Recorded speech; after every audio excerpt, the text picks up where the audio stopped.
ఇక్కడ నాకు పుణ్యం వస్తో లేదో నాకు తెలియదు, కానీ ఈ నీళ్లతో చేస్తే మనకు ఖచ్చితంగా రోగాలు అయితే వస్తాయి. మీరు ఒకవైపు ఎస్టీపీ ప్లాంట్ పెట్టకుండా పక్కన పుష్కర్ ఘాట్ ఇవి అందంగా పెట్టి పుష్కర్ ఘాట్ లో ఉన్న చెత్త అంతా మురుగంతా తీసుకొచ్చి మీరు వదిలేస్తున్నారు ఇక్కడ. అండ్ దుర్గేష్ గారు, మీరు ఇవన్నీ మీరు చెప్పాలి కదండి as being a tourism minister.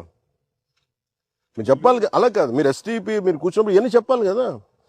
Pushkar ghat అంటే కూర్చోబెట్టి అందంగా 4-5 అలంకారాలు తీర్చిదిద్దడం కాదు కదండి. రేపు పొద్దున మిమ్మల్ని కదా అడుగుతారు టూరిజం.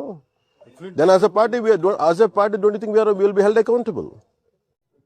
ఎఫ్లూయెంట్ ట్రీట్మెంట్ కూడా కరెక్ట్ గా లేదు సార్ వీళ్ళది. ఆఫ్టర్ దట్ ఆల్సో ఈ రకంగా ఉందంటే ఇది చాలా, మేము పేపర్ మిల్లులతో రోజు గొడవ అండి, యుద్ధం వాళ్ళతోటి.